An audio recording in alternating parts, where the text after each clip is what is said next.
नाज़रीन, रात के स्पेर एक बड़ी अहम जो डेवलपमेंट हुई है पाकिस्तानी सियासत के अंदर कि आज एमकेएम ने ऐलान किया है कि वो हुकूमत से अलग होने पर गौर कर रहे हैं और वो हुकूमत से अलग होने जा रहे हैं। अगर आपको ये बात समझ नहीं आ सकेगी कि बैकग्राउंड में चल क्या रहा है तो आप यही समझेंगे कि इनको इशारा हो गया है और यह हुकूमत गिरने वाली है, चूँकि इमरान खान ने असम्बलियाँ डिज़ोल्व कर दी हैं और KPK की असम्बलियाँ डिज़ोल्व करने जा रहे हैं, लिहाजा एमकेएम अलग हुई है, हुकूमत गिर गई है, तो हम इलेक्शन की तरफ जा रहे हैं। अगर आप इस हुकूमत के इत्तेहादी एमकेएम जो कि कठपुतली है, इशारों पर चलने वाली है, अगर उसकी चाल को आप समझ नहीं पाएंगे तो आपको अंदाज़ा नहीं हो सकेगा कि हो क्या रहा है। देखिए, थोड़ा सा आप बैकग्राउंड में जाएं तो समझिएगा कि भुट्टो के दौर के अंदर इस तरह की पार्टी खड़ी की गई, बाद में ज़िया-उल-हक ने बाकायदा एमकेएम को खड़ा किया, एस्टेब्लिशमेंट ने इसको खड़ा किया और फिर 92 में एस्टेब्लिशमेंट ने फैसला कर लिया कि हमने इनके खिलाफ ऑपरेशन कर रहे हैं क्योंकि ये हद से आगे चले गए थे और फिर उसके बाद उनके खिलाफ ऑपरेशन हुआ एग्जैक्टली। फिर उसके बाद ये शेडो में चले गए, मुशर्रफ आया, एस्टेब्लिशमेंट ने फिर इनको उठाया, फिर उसके बाद 2018 में फिर उसके बाद फैसला हुआ 2010-2012 में कि इनके खिलाफ ऑपरेशन कर रहे हैं। फिर आप जानते हैं कि जुल्फ़िकार मिर्ज़ा को भी लॉन्च किया गया, जिन्होंने लॉन्च किया वो आप सब जानते हैं कि कौन थे। फिर उसके बाद ऑपरेशन हुआ, फिर इनको तोड़ दिया गया, फिर PTI आई और अब फिर इनको को एक दूसरे की शक्ल जो है देखना नहीं पसंद करना चाहते थे, इन सब को एक जगह पर ला खड़ा किया है उन्होंने। प्लान तो इमरान खान साहब हुकूमत से बाहर करना है, सियासत से बाहर करना है। अचानक उन्होंने जो बयान दिया है कि जी हम हुकूमत से अलग होंगे, ये खेल क्या है? देखिए, एमकेएम को ये बात पता चल गई है पिछले काफी अरसे से कि कुछ अरसा हम शेडो में रहना पड़ता है हमें, एस्टेब्लिशमेंट फिर उठाती है, फिर हमें गिराती है, फिर उठाती है, फिर गिराती है। ये 40 सालों से सिलसिला चलता आ रहा है, तो लिहाजा इनको पता है कुछ पीरियड ऊपर है, अब फिर इनको उठाने की तैयारी है। लेकिन अल्लाह के हुक्म से इस दफा ये जमीन बोस हो गए हैं।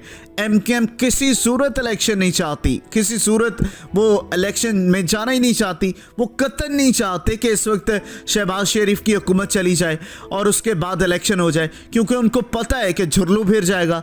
अवाम ने इन सब को किसी सूरत नहीं छोड़ना, एमकेएम समेत झुरलू फेर देंगे। वो कह रहे हैं जी कि बल्दियाती इंतखाबात ना करवाएं। उसकी वजह क्या है?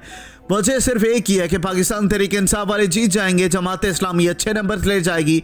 असल में इस वक्त जो सूरत हाल है, एमकेएम वाले वो क्यों कर रहे हैं ये सब? वो एस्टेब्लिशमेंट को ब्लैकमेल कर रहे हैं। देखिए, ये वो हाथ हैं जिनको पाला जाता है, वो उन्हीं को काट देते हैं। हमने तालिबान बनाए और उसके बाद आप देखिए कि तालिबान के अंदर से वो ग्रोह निकल आया TTP वाले, और वो हमें काट रहे हैं, वो दहशतगर्द बन गए। और अब अफगान तालिबान जो है वो भी हमारे खिलाफ है, चाहे हमारी वजह से, अपनी वजह से, लेकिन वो भी हमारे खिलाफ है। तो ये समझ लें, ये सूरत हाल होती है कि इनको बनाया भी और ये काट भी अपने मालिक को रहे हैं।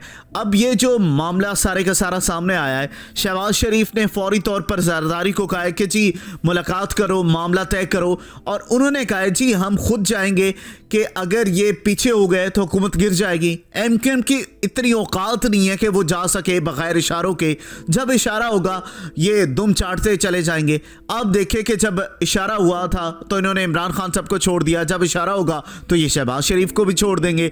ये जो कहानी इस वक्त है, अब ये एस्टेब्लिशमेंट को ब्लैकमेल कर रहे हैं, और वो एस्टेब्लिशमेंट को क्यों ब्लैकमेल कर रहे हैं? असल में ये डिमांड कर रहे हैं शहबाज शरीफ से और कह रहे हैं कि जी आप एस्टेब्लिशमेंट पर दबाव डालें, हमें कराची जो है वो एब्सोल्यूट चाहिए उस पोजीशन में जो 2018 से पहले थी, कि यानी कि हमें PTI का यहाँ से सफाया चाहिए, हमें पूरी डिमांड चाहिए। ये कह रहे हैं कि जी यकीन दहानियाँ फलाना, और वो असल में ये चाह रहे हैं कि हमें कराची पूरे का पूरा चाहिए, इसमें PTI को यहाँ से फारिग करने के लिए हमारी मदद की जाए, चाहे बंदूकें भेजकर हालात ख़राब कर दें, जिस तरह मर्जी हमें जो है ये खाली करवा कर दे। ये वो मोहरे हैं जिनको हर कुछ अरसे के बाद पाला जाता है, फिर इनको बटा दिया जाता है। ये तमाम शय जो है कौम के साथ भी चल रही है।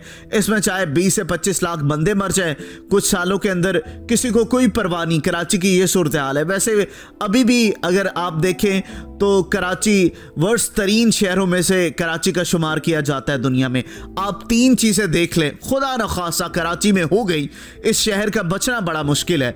या तो ख़तरनाक सैलाब आ गया, क्योंकि पानी सतह समंदर से ऊपर अगर होता है खुदा न खासा तो शहर की जानिब जाता है।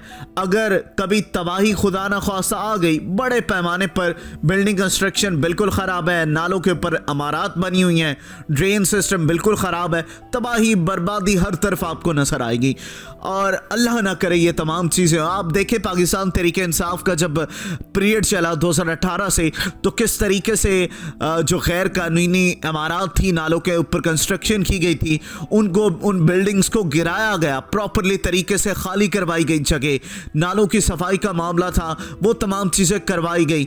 ये तमाम चीज़ें पाकिस्तान तहरीक इंसाफ कर रही थी। अब ये क्या चाहते हैं कि एमकेएम इनको ब्लैकमेल कर रही है एस्टेब्लिशमेंट को।